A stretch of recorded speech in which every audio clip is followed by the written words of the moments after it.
السلام علیکم ورحمۃ اللہ وبرکاتہ۔ الحمد للہ رب العالمین والعاقبۃ للمتقین والصلاة والسلام علی سید الانبیاء والمرسلین نبینا محمد وعلی آلہ واصحابہ اجمعین، اما بعد۔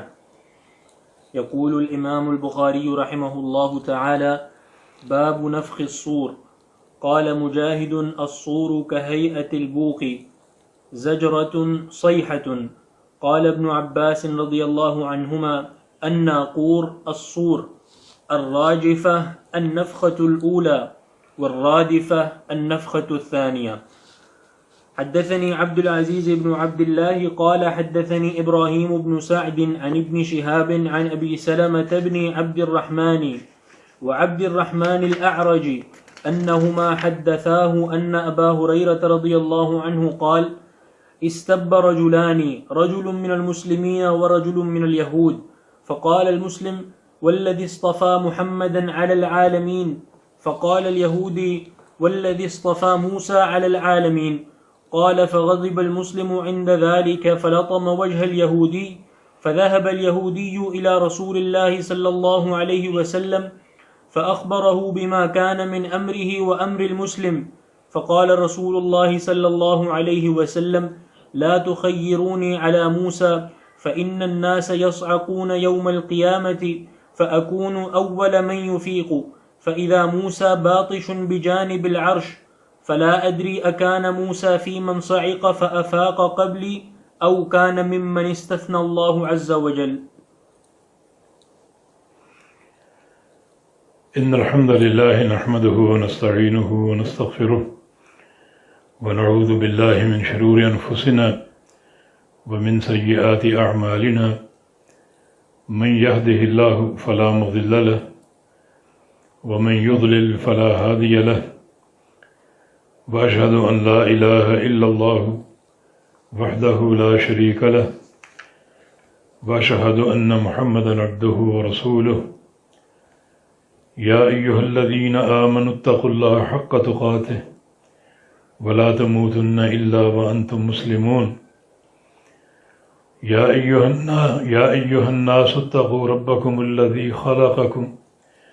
خلقكم من نفس واحدة وخلق منها زوجها وبث منهما رجالا كثيرا ونساء، واتقوا الله الذي تساءلون به والأرحام، إن الله كان عليكم رقيبا۔ يا أيها الذين آمنوا اتقوا الله وقولوا قولا سديدا يصلح لكم أعمالكم ويغفر لكم ذنوبكم، ومن يطع الله ورسوله فقد فاز فوزا عظيما۔ اللهم صل على محمد وعلى آل محمد كما صليت على إبراهيم وعلى آل إبراهيم إنك حميد مجيد۔ اللهم بارك على محمد وعلى آل محمد كما باركت على إبراهيم وعلى آل إبراهيم إنك حميد مجيد۔ سبحانك لا علم لنا إلا ما علمتنا إنك أنت العليم الحكيم۔ رب اشرح لي صدري ويسر لي أمري واحلل عقدة من لساني يفقهوا قولي، أما بعد۔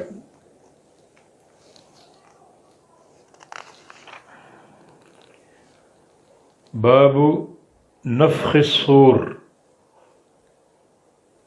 یہ باب نمبر 43 ہے کتاب الرقاق سے،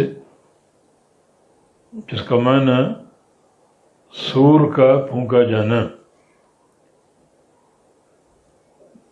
جس سے قیامت قائم ہو جائے گی، سور کا پھونکا جانا۔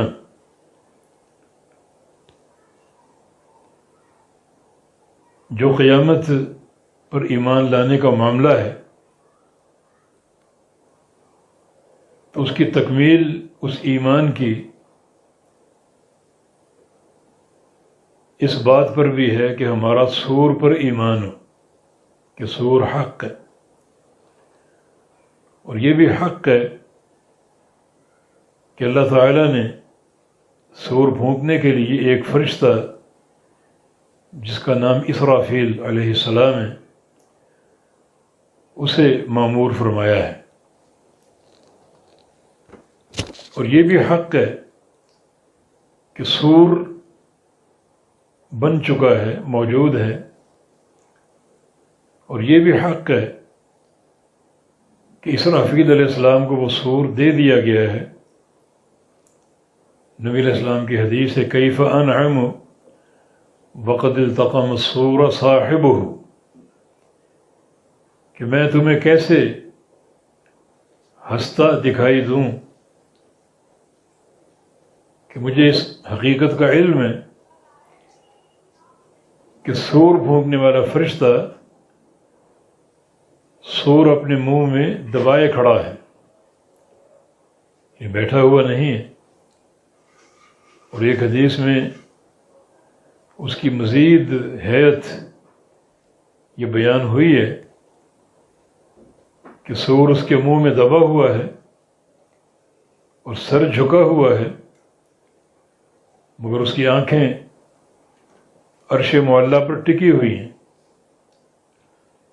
اللہ تعالیٰ کے امر کا انتظار کر رہا ہے تاکہ جو ہی اللہ کا امر آئے تو فوراً سور پھونک دے اور اللہ تعالیٰ کے امر کی تکمیل اور تعمیل میں ایک پلک جھپکنے کی بھی دیر نہ ہو، اس لیے وہ پلکیں جھپکائے بغیر عرش معلی کو دیکھ رہا ہے کہ جو ہی یہ امر آ جائے تو فوراً اس کی تعمیل بجا لائے تاکہ اللہ تعالیٰ کے امر کی تعمیل میں ایک پلک جھپکنے کی بھی تاخیر نہ ہو۔ یہ ملائکہ کا عالم اطاعت ہے، ان کی اطاعت کا انداز۔ وَيَفْعَلُونَ مَا يُؤْمَرُونَ لَا يَعْصُونَ اللَّهَ مَا أَمَرَهُمْ يَفْعَلُونَ مَا يُؤْمَرُونَ۔ ایک تو ملائکہ اللہ تعالیٰ کے کسی امر کی نافرمانی نہیں کرتے اور جو حکم دیا جاتا ہے اسے فوراً بجا لاتے ہیں کسی قسم کی تاخیر کے بغیر، جو کہ اس بات کا مظہر ہے کہ فرشتے ان کے اندر کس قدر اللہ تعالیٰ کا خوف ہے۔ یہ جذبہ اطاعت جو ہے یہ خوف سے پیدا ہوتا ہے، اور ان کے قلوب اللہ تعالیٰ کے خوف سے لبریز ہیں، جس کا ثبوت یہ ہے کہ وہ ہمہ وقت اللہ تعالیٰ کے ہر امر کی تعمیل کے لیے مستعد ہوتے ہیں۔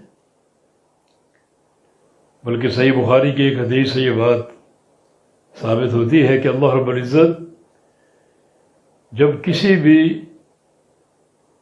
امر کا فیصلہ صادر فرمانے لگتا ہے تو ملائکہ کو اس کی اطلاع ہو جاتی اور وہ بے ہوش ہو کر گر جاتے ہیں کہ پتہ نہیں رب کائنات وہ جبار و قہار کیا فیصلہ فرمائے۔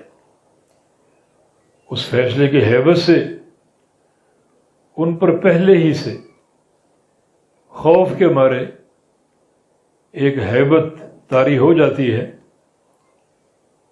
تو یہ ملائکہ کا اللہ تعالیٰ کے خوف کا عالم، یہاں یہ بات ضرور کرنی پڑتی ہے کہ ایک انسان کس قدر جری ہے کہ اس کے اندر اللہ کا کوئی خوف نہیں ہے، اللہ تعالیٰ کے فرامین پر کبر کا اظہار کرتا ہے، اللہ تعالیٰ کے فرامین کو ٹالنے کی کوشش کرتا ہے، بہانے بناتا ہے۔ بلکہ کچھ بد نصیب جو ہیں وہ کھلے عام اللہ اور اس کے رسول کے فرامین کو رد کر دیتے ہیں، یہ کہتے ہوئے کہ فرمان تو ٹھیک ہے، حق ہے، مگر یہ ہمارے امام کے قول کے خلاف ہے، ہماری برادری کے رسم و رواج کے خلاف ہے، ہمارے باپ دادا کی تلقین کے خلاف ہے۔ کتنا فرق ہے وہ خوف جو ملائکہ کے دلوں میں ہے اور وہ خوف جو انسان کے دل میں ہے کہ اللہ تعالیٰ کے فرامین کو چن چن کر ٹالتا ہے، رد کرتا ہے، محض اپنے مذہب کی بنا پر، جو کہ انتہائی ایک شرمناک کردار ہے۔ اطیعوا اللہ و اطیعوا الرسول کا تقاضا یہی ہے کہ اللہ اور اس کے رسول کی فوری اطاعت کی جائے، کسی تاخیر کے بغیر اور کسی بہانہ سازی کے بغیر اور کسی قسم کی تعطیل کے بغیر۔ وَإِن تُطِيعُوهُ تَهْتَدُوا، اگر تم اسی طریقے سے میرے رسول کی اطاعت کرو گے تو تم ہدایت یافتہ ہو۔ فَلْيَحْذَرِ الَّذِينَ يُخَالِفُونَ عَنْ أَمْرِهِ أَن تُصِيبَهُمْ فِتْنَةٌ أَوْ يُصِيبَهُمْ عَذَابٌ أَلِيمٌ، جو لوگ میرے رسول کے کسی بھی ایک امر کی مخالفت کریں گے انہیں ڈرنا چاہیے کوئی فتنہ ان کو نہ آ لے، اور یا پھر جو آخرت کا دردناک عذاب ہے وہ تو ہے ہی ہے لا محالہ، مگر ایسے لوگ دنیا میں بھی مبتلا فتنہ ہو سکتے ہیں، اور فتنہ کتنا شدید ہو وہ اللہ تعالیٰ کی مرضی اور اختیار پر منحصر ہے۔ فتنہ جو اخروی عذاب علیم کس چیز پہ لاحق ہوگا، یعنی کسی معصیت کا تعین نہیں ہے، صرف رسول کی مخالفت پر۔ وہ مخالفت کسی بھی امر میں ہو، اس مخالفت کا باعث کچھ بھی ہو، اگر یہ مخالفت تم سے ثابت ہو گئی تو دنیا میں فتنہ اور آخرت میں دردناک عذاب، اس میں تم جھونک دیے جاؤ گے۔ یقیناً رسول کی نافرمانی ایک بڑا ہیبت ناک جرم ہے۔ تو یہ سور پھونکنے کے تعلق سے فرشتے کی اطاعت کا عالم، تو یہ نفخ سور امام بخاری اس باب کو کتاب الرقاق میں لائے، کیونکہ سور کا پھونکا جانا یہ قیامت کے وقوع کا مظہر ہوگا، اور ظاہر ہے کہ قیامت کے احوال اور قیامت کے احوال ہمیشہ ہمارے مد نظر رہنا چاہیے، کیونکہ یہ سارے امور جو ہیں یہ دلوں کی نرمی کا باعث بنیں گے۔ امام بخاری رحمہ اللہ نے اس باب کے شروع میں کچھ قرآنی الفاظ جن کا سور سے ہی تعلق ہے ان کے معنی بیان فرمائے سلف کے اقوال کی روشنی میں۔ قال مجاہد، امام مجاہد علماء تابعین میں سے اور بہت بڑے قاری قرآن اور مفسر قرآن تھے، عبداللہ بن عباس رضی اللہ عنہما کے ارشد تلامذہ میں سے، وہ کہتے ہیں کہ السور کہیئت البوق، سور جو قرآن میں لفظ استعمال ہو، نفخ فی الصور، یہ سور کیا ہے؟ یہ ایک آلہ ہے بوق جیسا، بوق جسے اپنی زبان میں بگل کہتے ہیں، بگل بجانا، اس کو سینگ بھی کہا جا سکتا ہے،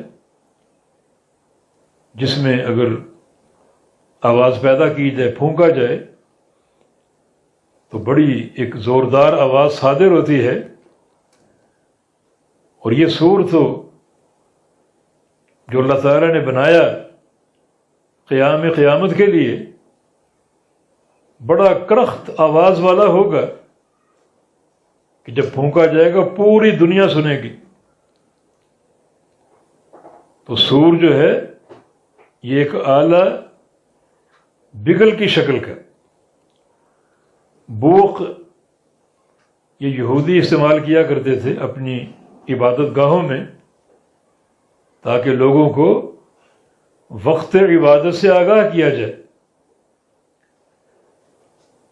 تو بوق یا یہ بگل یا باجا یہ آلات موسیقی میں سے بھی ہے۔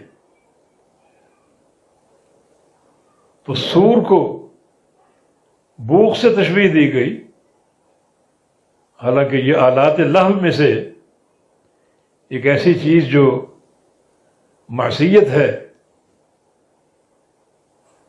اس سے کیوں تشبیہ دی گئی؟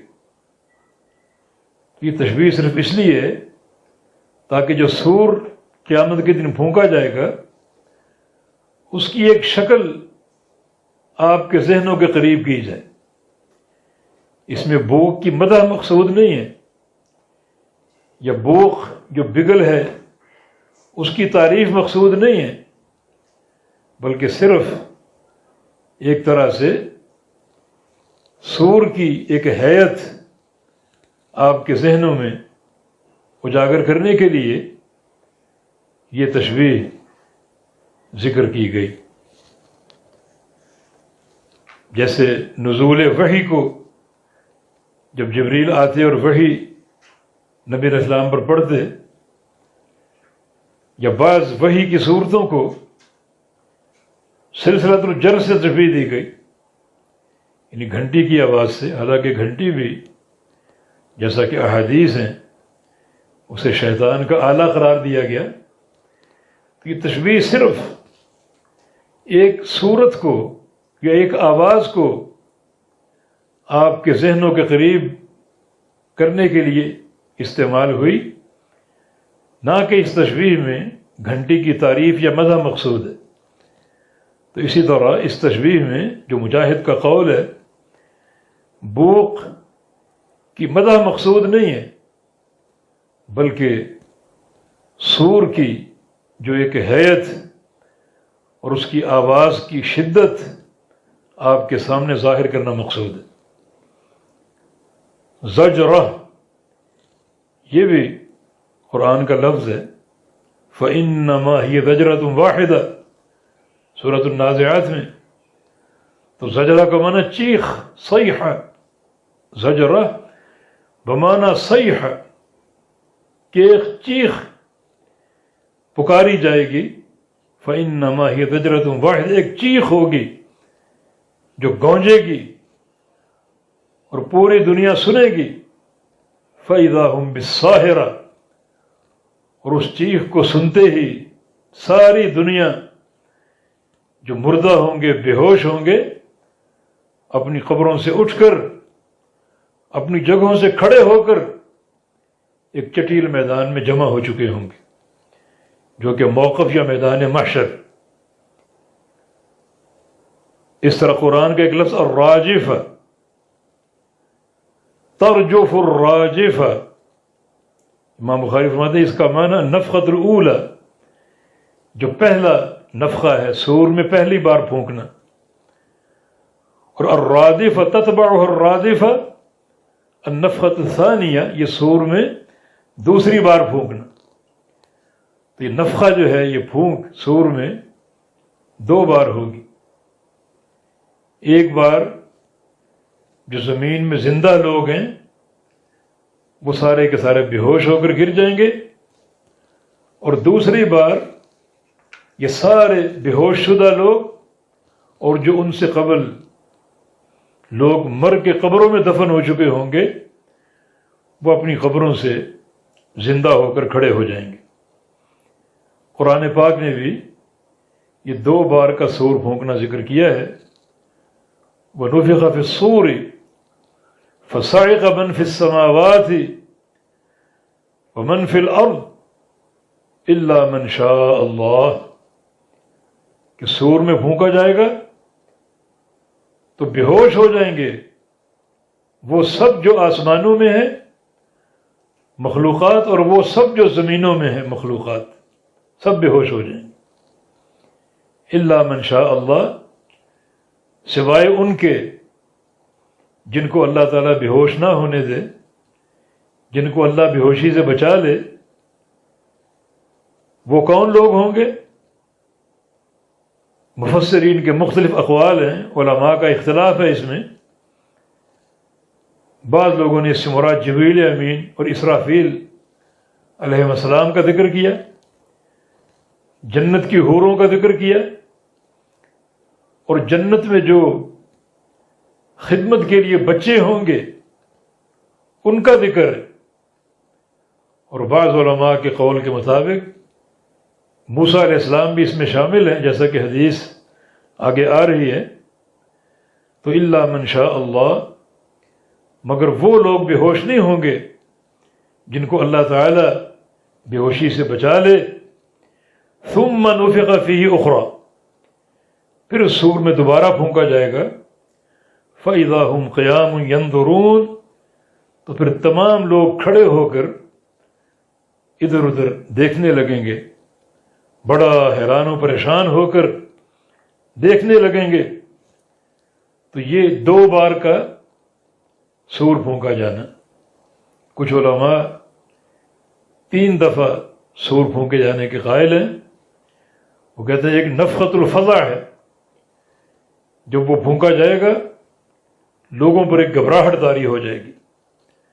وہ کہتے ہیں اس کا ذکر قرآن میں ہے، وَيَوْمَ يُنفَخُ فِي الصُّورِ فَفَزِعَ مَنْ فِي السَّمَاوَاتِ وَمَنْ فِي الْأَرْضِ، کہ اس دن سور پھونکا جائے گا تو گھبرا جائیں گے جو آسمانوں میں اور جو زمینوں میں، سب گھبرا جائیں گے۔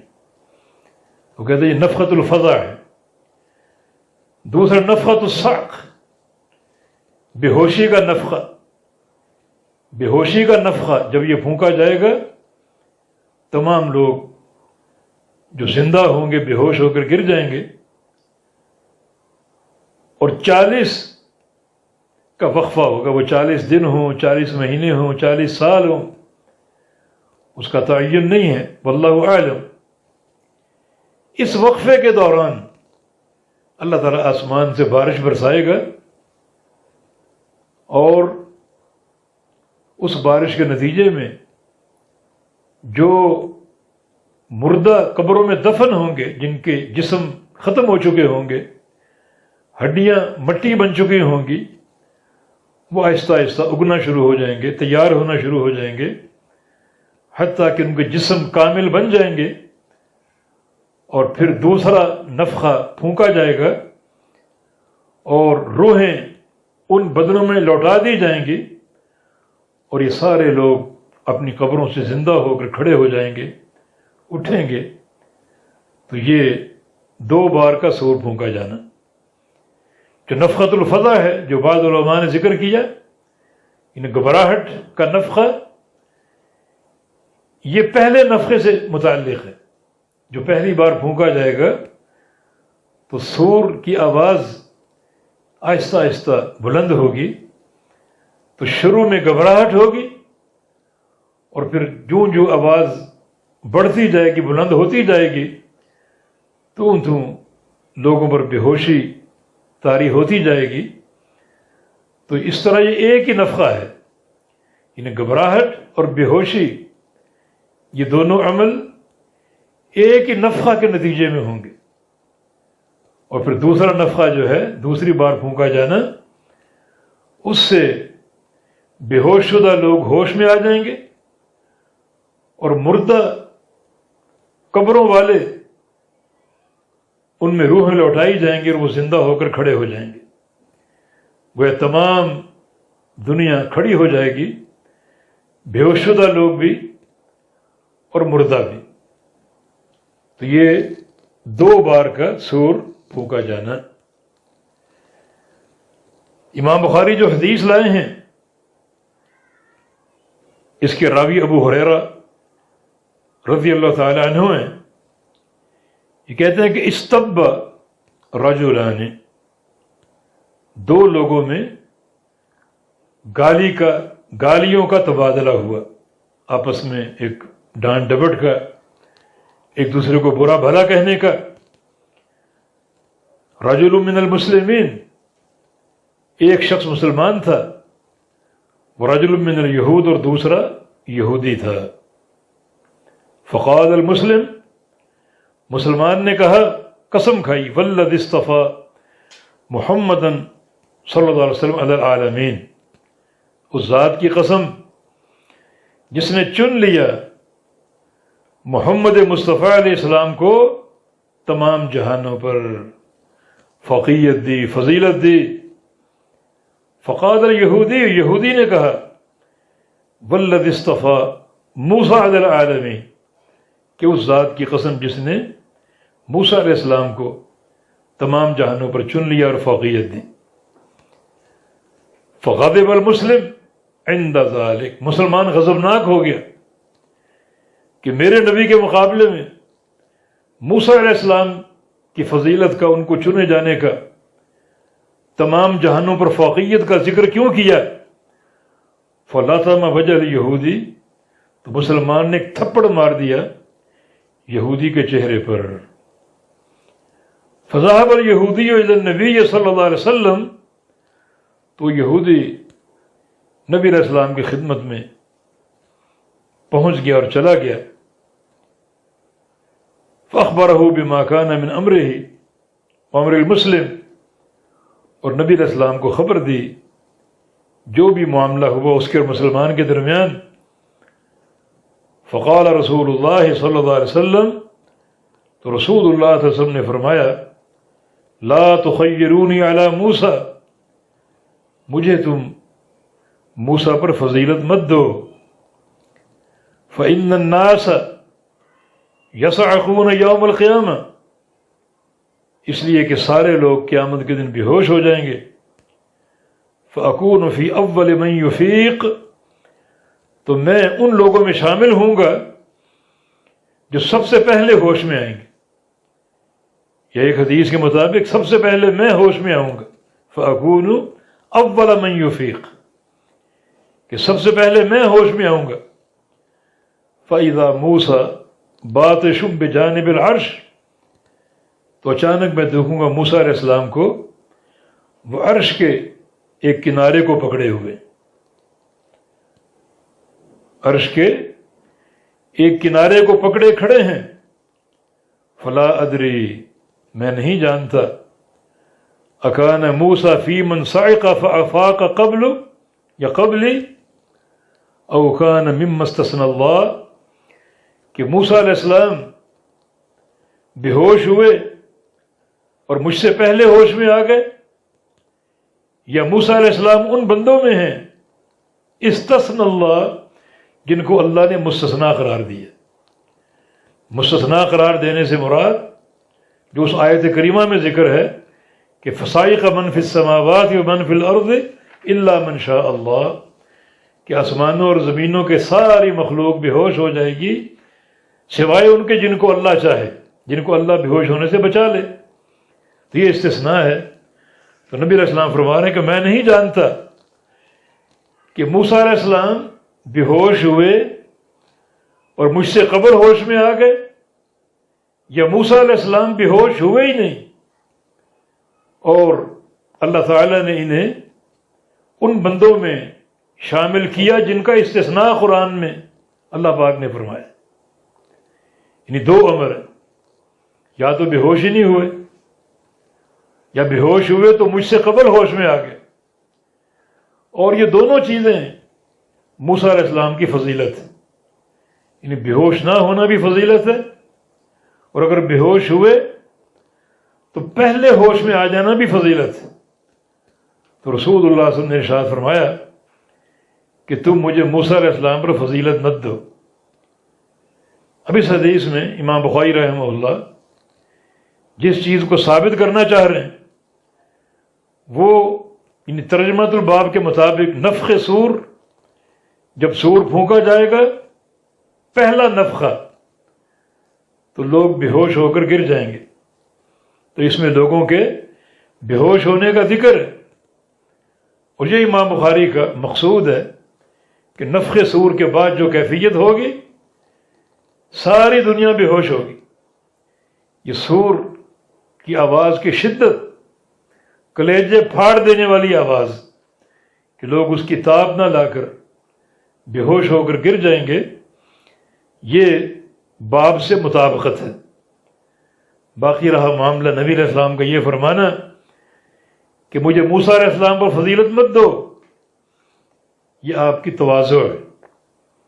یہ بات معلوم ہمارا عقیدہ ہے کہ محمد الرسول اللہ صلی اللہ علیہ وسلم موسیٰ علیہ السلام سے بھی اور سارے انبیاء سے افضل ہیں. انبیاء کرام تمام انسانوں میں سب سے افضل ہیں، اور سارے انبیاء اور مرسلین میں وہ 5 نبی سب سے افضل ہیں جنہیں اولو العزم کہا جاتا ہے. ابراہیم، نوح علیہ السلام، ابراہیم علیہ السلام، موسیٰ علیہ السلام، عیسیٰ علیہ السلام اور محمد کریم صلی اللہ علیہ وسلم. یہ 5 انبیاء سب سے افضل، اور ان 5 کو اولو العزم کہا جاتا ہے. اور ان 5 انبیاء میں سب سے افضل محمد الرسول اللہ صلی اللہ علیہ وسلم. یہ ہمارا عقیدہ ہے. تو یہ بات آپ نے کیوں کی کہ مجھے موسیٰ علیہ السلام کو فضیلت مت دو؟ اس سے ایک تو تواضع مقصود تھا، انکساری مقصود تھی.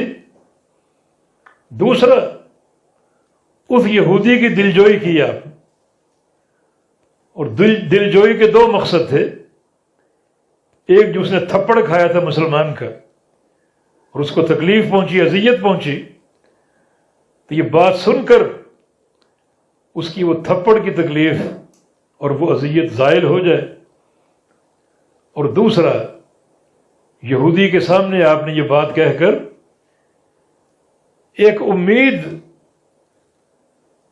روشن کرنا چاہی کہ ہو سکتا ہے یہ بات یہودی کی تالیف قلبی کا ذریعہ بن جائے اور وہ اسلام قبول کر لے.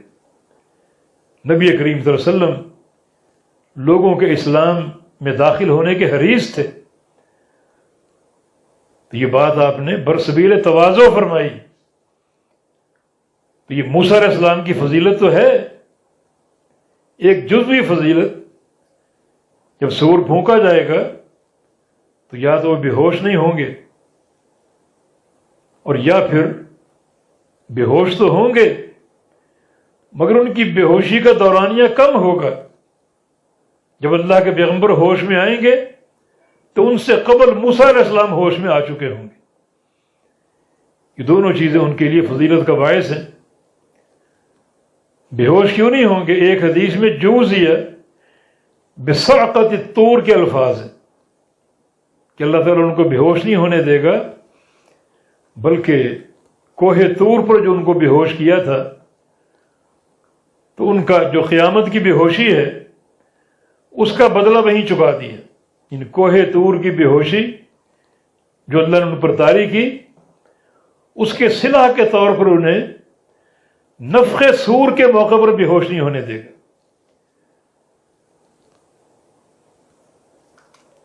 تو کوہ طور پر ان کی بے ہوشی جو ہے، ظاہر ہے کہ وہ بھی اللہ تعالیٰ کے دین کی راہ میں ایک فہم حاصل کرنے کے لیے اللہ تعالیٰ کی محبت کوٹ کوٹ کے بھری ہوئی تھی کہ ارنی انظر الیک، کہ یا اللہ میں تجھے دیکھنا چاہتا ہوں. جو اللہ رب العزت کی محبت کا مظہر، پیار کا اظہار، اس قدر ان کے دل میں محبت کوٹ کوٹ کے بھری ہوئی تھی کہ اللہ تعالیٰ کے دیدار کی خواہش کر دی. اور ظاہر ہے کہ یہ دیدار بڑا پر لطف اور عظیم الشان ہوگا. ہم سمجھتے ہیں جو قیامت کی سب سے بڑی نعمت ہوگی وہ اللہ کا دیدار ہوگا. حور و قصور کے مقابلے میں، جنت کی نہروں کے مقابلے میں، بلکہ پوری جنت کے مقابلے میں سب سے بڑی نعمت اللہ تعالیٰ کے دیدار کی ہوگی کہ اہل جنت جو ہیں ینسون نعیم الجنہ ما داموا ینظرون الیہ، جب تک ان کو اللہ کا دیدار حاصل رہے گا، قائم رہے گا، اس وقت تک جنت کی بھی تمام نعمتیں بھول جائیں گے۔ لا یلتفتون الی شیء من نعیم الجنہ، جب تک اللہ کا دیدار قائم رہے گا وہ جنت کی کسی نعمت کو جھانک کر بھی نہیں دیکھیں گے، نہ حوروں کو، نہ اپنے محلات کو، نہ ہی جنت کے نہروں اور میوہ جات کو۔ اتنی عظیم الشان نعمت جس کی تمنا ہر ایک دل میں ہے کہ وہ اللہ جس کی خاطر عبادت کی گئی، جو زاہد اور متقی بندے اللہ تعالیٰ کی عبادت کرتے رہے، جس کی راہ میں جہاد کر کے گلے کٹواتے رہے، جس کے لیے نمازیں، سجدے، قیام اور رکوع، صدقات اور زکوات، صلہ رحمی اور تمام امور خیر، قل ان صلاتی و نسکی و محیای و مماتی للہ رب العالمین، تمام بدنی عبادتیں بھی اس کے لیے، مالی عبادتیں بھی اس کے لیے، جینا بھی اس کے لیے، مرنا بھی اس کے لیے۔ اس اللہ کا دیدار کیوں نہ ہر دل کی تڑپ ہوگی؟ تو یہ موسیٰ علیہ السلام کی شدت محبت کا مظہر کہ ارنی انظر الیک، یا اللہ میں تجھے دیکھنا چاہتا ہوں۔ اللہ تعالیٰ نے فرمایا لن ترانی، موسیٰ مجھے نہیں دیکھ سکتے، دنیا میں کوئی نگاہ مجھے دیکھ ہی نہیں سکتی، دنیا کی کوئی نگاہ میرے نور کی شدت کو برداشت ہی نہیں کر سکتی۔ حجابہ النور، اس کا حجاب نور ہے۔ لو کشفہ لاحرق سبحات وجہہ الی من انتہی الیہ بصر، اگر اللہ تعالیٰ اس حجاب کو ہٹا دے تو جو اس کے چہرے کا نور اور جمال اور حسن ہے، ہر اس چیز کو جلا کے بھسم کر دے جس چیز پر اللہ کی نظر پڑتی، اور اس کی نظر کہاں نہیں پڑتی؟ کون سی چیز اس کی نظر سے اوجھل؟ مانا پوری دنیا خاکستر ہو جائے، ایسا اس کا نور اور جلال ہے، اور ایسا اس کے چہرے کا حسن و جمال ہے۔ تو اللہ تعالیٰ قیامت کے دن بصیرت دے گا، بصارت دے گا کہ اس قابل بندہ ہو سکے کہ اللہ کا دیدار کر سکے۔ تو موسیٰ علیہ السلام کو اللہ تعالیٰ نے کہا اس پہاڑ کو دیکھو، اگر یہ مستقر رہا تو تم مجھے دیکھ پاؤ گے۔ فلما تجلی ربہ للجبل، اللہ تعالیٰ نے ایک تجلی پہاڑ پہ ڈالی، نور کی ایک تجلی، تو کیا ہوا؟ پہاڑ ریزہ ریزہ ہو گیا۔ موسیٰ علیہ السلام نے اس کا ریزہ ریزہ ہو کر بکھرتے اس کو دیکھا۔ جعلہ دکم وخر موسیٰ صاعقا، اور موسیٰ علیہ السلام بے ہوش ہو کر گر گئے۔ وہ بے ہوشی کتنا عرصہ قائم رہی؟ تو چونکہ یہ سارا معاملہ اس کی بنیاد اللہ کی محبت تھی، اللہ کا پیار تھا، جس کی اللہ نے قدر کی۔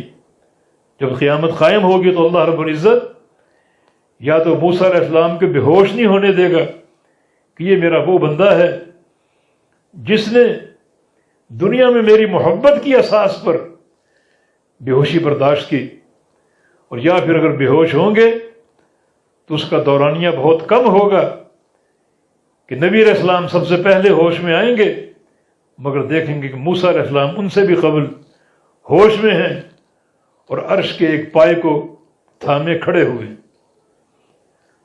یہ فضیلت ہے موسیٰ علیہ السلام کی، مگر یہ جزوی فضیلت ہے جو کلی فضیلت کا مظہر نہیں ہے۔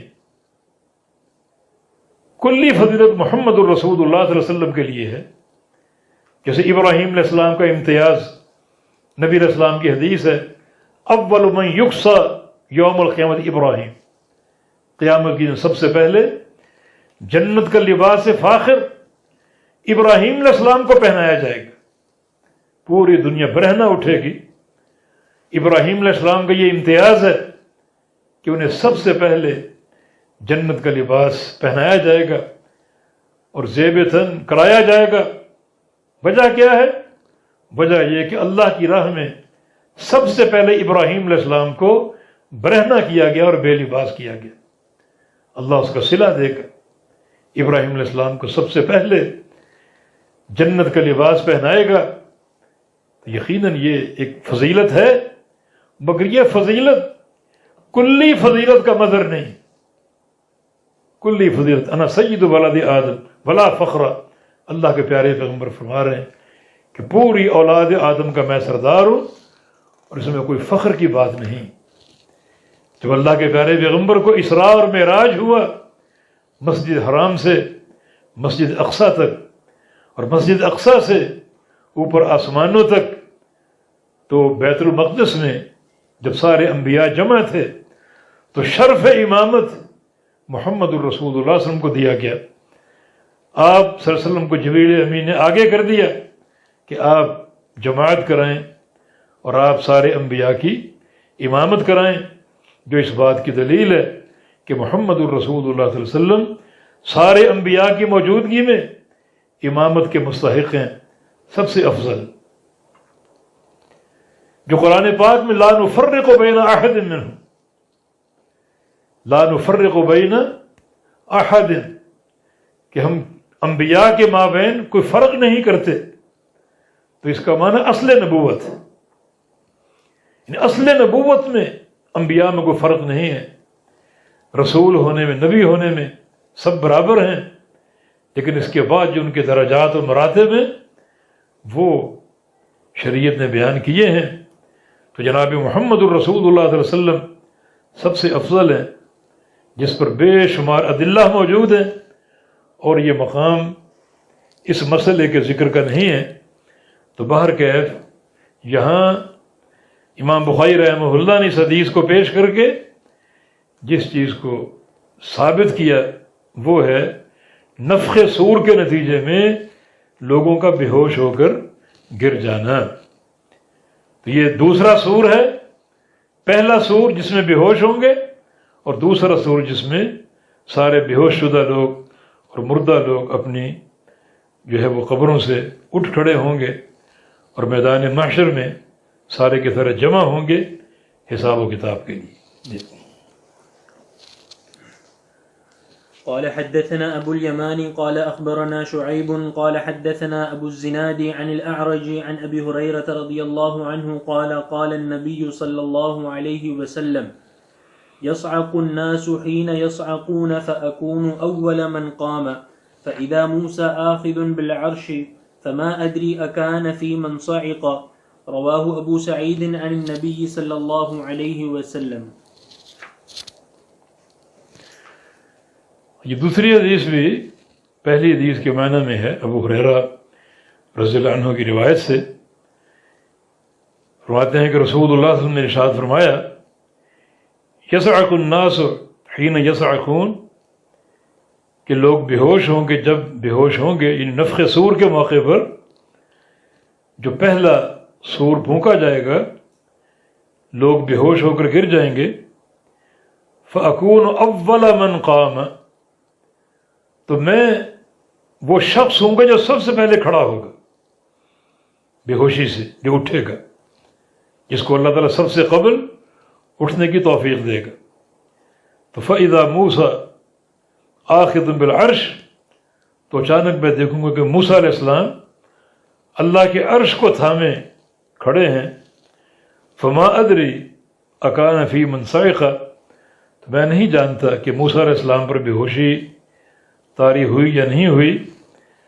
تو دوسری حدیث جو ہم نے پیش کی کہ امجوزیہ بساقت یوم طور، کہ اللہ تعالیٰ نے طور کے موقع پر جو بے ہوش کیا تھا تو ان کی بے ہوشی کا معاملہ جو ہے وہ قیامت کی بے ہوشی جو ہے اسی بے ہوشی میں چکا دی اور ان کو قیامت کی بے ہوشی سے بچا لے گا، کیونکہ طور میں ان کی بے ہوشی اللہ تعالیٰ کے دین، اللہ تعالیٰ کی محبت اور اللہ رب العزت کے پیار کی خاطر تھا، جس کو اللہ تعالیٰ نے قبول کیا اور قبول کر کے موسیٰ علیہ السلام کی اس بے ہوشی کے بدلے انہیں قیامت کی بے ہوشی سے بچا لیا.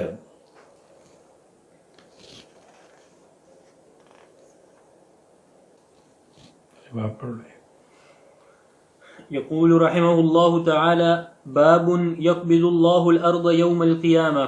رواه نافع عن ابن عمر عن النبي صلى الله عليه وسلم قال: حدثنا محمد بن مقاتل قال أخبرنا عبد الله قال أخبرنا يونس عن أبي سلمة قال حدثني سعيد بن المسيب عن أبي هريرة رضي الله عنه عن النبي صلى الله عليه وسلم قال: يقبض الله الأرض ويطوي السماء بيمينه ثم يقول: أنا الملك أين ملوك الأرض.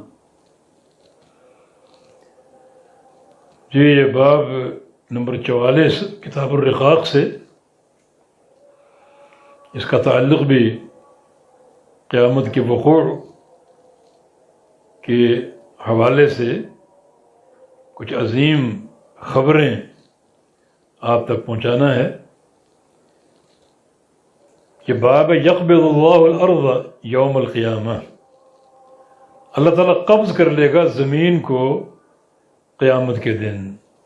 یہ قبض یقبض، ان قبض کرنے کا معنی کسی چیز کو مٹھی میں لے کر بند کر لینا، کسی چیز کو مٹھی میں لینا، یہ قبضہ، مٹھی میں کسی چیز کو لے لینا۔ تو یقبض اللہ الارض، اللہ تعالیٰ زمین کو مٹھی میں لے لے گا، اپنے ہاتھ میں پکڑ لے گا یوم القیامہ، قیامت کے دن۔ یہ امام بخاری کا باب ہے، اور اس کے اس بات کے لیے کئی حدیثیں ہیں۔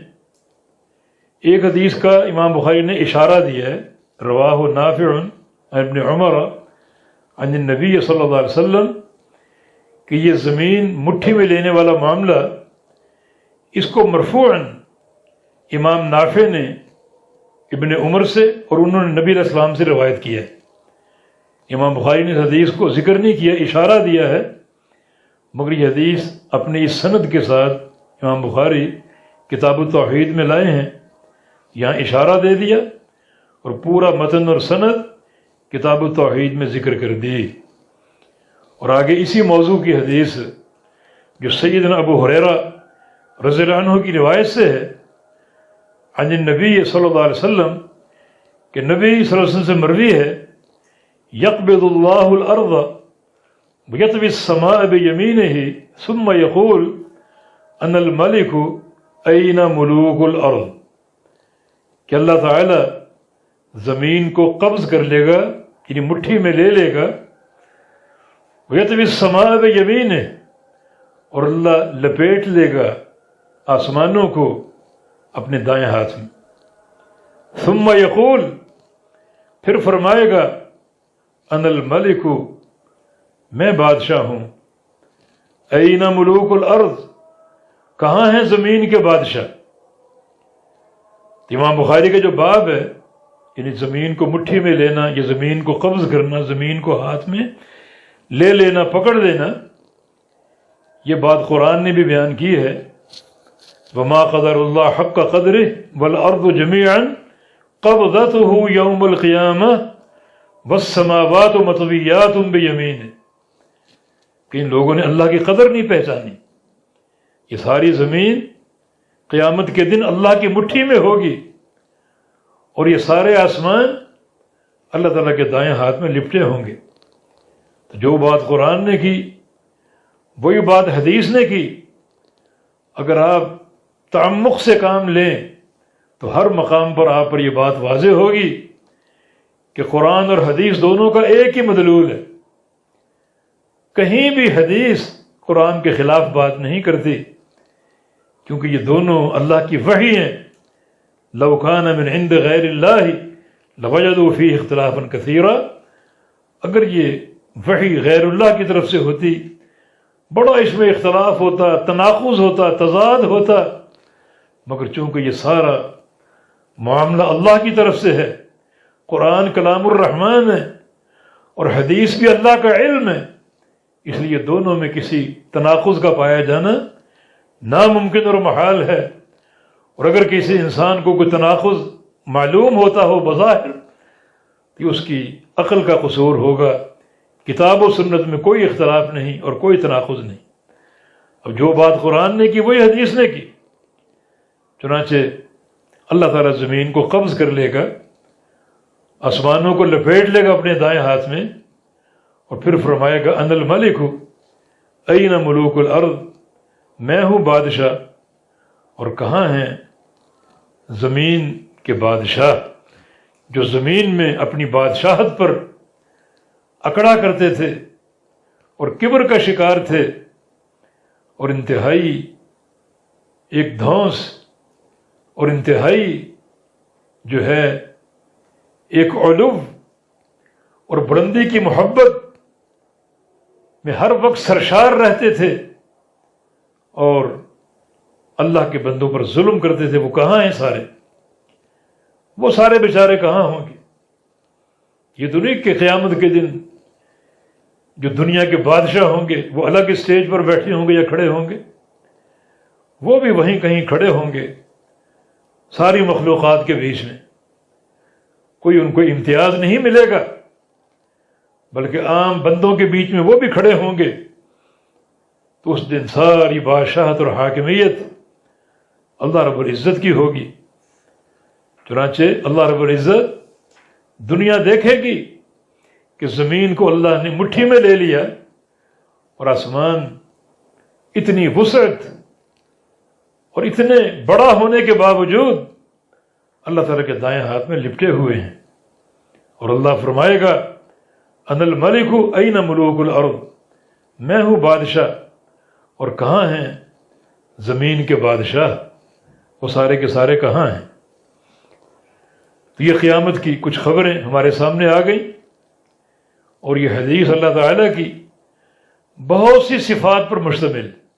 ایک قبض کا معنی کسی چیز کو ہاتھ میں لینا، تو اس سے اللہ تعالیٰ کا ہاتھ بھی ثابت ہوا، صفت ید، اور ہاتھ کا پکڑنا بھی ثابت ہوا، قبض۔ یہ قبض جو ہے اللہ تعالیٰ کی صفات فعلیہ میں سے، ہمارا اس پر ایمان ہے۔ ہاں، جو قبض کی کیفیت ہے، یعنی ایک چیز کو مٹھی میں لینے کی کیفیت ہے، وہ ہم نہیں جانتے۔ کہ مٹھی میں لینا انسانوں جیسا ہے؟ نہیں، تشبیہ نہیں ہے، لیس کمثلہ شیء، اس جیسی کوئی چیز نہیں، یہ ویسا ہی ہے جیسا اللہ کے شایان شان ہے۔ تو اس جملے سے، یقبض کے لفظ سے، دو چیزیں ثابت ہوئیں۔ ایک اللہ تعالیٰ کا ہاتھ، دوسرا ہاتھ کا قبض کرنا۔ تو ہاتھ اللہ رب العزت کی صفت ہے، ہمارا اس پر ایمان ہے۔ وہ ہاتھ کیسا ہے یہ ہم نہیں جانتے، کیا ہمارے جیسا ہے؟ نہیں، کیونکہ لیس کمثلہ شیء، اس جیسی کوئی چیز نہیں۔ وہ ذات تشبیہ سے پاک ہے، وہ ذات، اس کی صفات، اس کی افعال، سارے کے سارے مخلوقات کی تشبیہ سے پاک ہے۔ پھر صفت طی ثابت ہو رہی ہے، لپیٹنا، آسمانوں کو لپیٹنا، اور طی بھی اللہ تعالیٰ کی صفات فعلیہ میں سے۔ صفات فعلیہ وہ ہوتی ہیں جو اللہ تعالیٰ کے افعال، اس کے کام، جو اللہ تعالیٰ کی ذات کے ساتھ قائم نہیں ہوتی ہمیشہ، بلکہ اللہ تعالیٰ جب چاہے وہ کام کر لے، جب چاہے نہ کرے۔ تو یہ صفت طی جو ہے، اللہ تعالیٰ قیامت کے دن آسمانوں کو اپنے ہاتھ میں لپیٹ لے گا، اور یمین دائیں ہاتھ میں۔ تو یہ بھی ثابت ہوگا اللہ تعالیٰ کا دایاں ہاتھ، دایاں ہاتھ بھی ثابت ہوا۔ ایک حدیث میں کلتا یدیہ یمین، اللہ تعالیٰ کے دونوں ہاتھ دائیں ہیں۔ تو یا تو حقیقتاً دائیں ہیں جس کی کیفیت ہم نہیں جانتے، اور یا پھر بعض علماء نے اس ٹکڑے کا معنی لیا ہے انسان کے دو ہاتھ ہیں، اور عام طور پہ دائیں ہاتھ کی قوت زیادہ ہوتی ہے بائیں ہاتھ کی بنسبت۔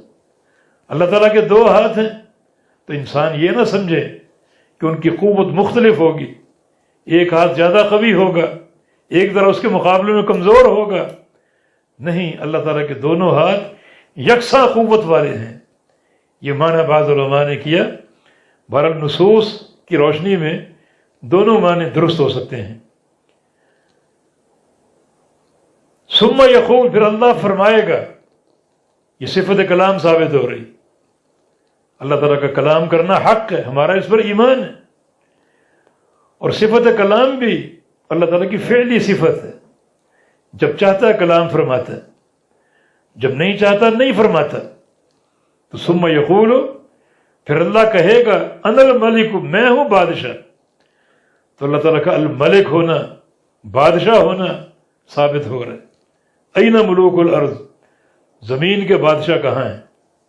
تو اس حدیث میں جو بھی صفات اور افعال اللہ تعالیٰ کے ثابت ہو رہے ہیں، ہمارا ان سب پر ایمان ہے. اور ہم جہمیہ کی طرح نہ تو ان کا انکار کرتے ہیں معتزلہ کی طرح، اور نہ اشاعرہ ماتریدیہ کی طرح ان صفات میں تعویلیں کرتے ہیں. جو سلف کا عقیدہ تھا، بالکل صافی عقیدہ، اس کا اظہار کرتے ہیں کہ اللہ تعالیٰ کی ذات بھی حق ہے، اللہ تعالیٰ کے نام بھی حق ہیں، اللہ تعالیٰ کی صفات بھی حق ہیں، اللہ تعالیٰ کے افعال بھی حق ہیں. ان سب پر ایمان لانا واجب ہے، اس معنی ظاہر کے ساتھ جو لغت عرب میں بیان ہوا، کسی تعویل کے بغیر، کسی تعطیل کے بغیر، اور پھر کسی تشبیہ یا تحریف کے بغیر. یہ سلف کا عقیدہ تھا، صحابہ کرام کا، تابعین کا، محدثین کا، ائمہ ملت کا.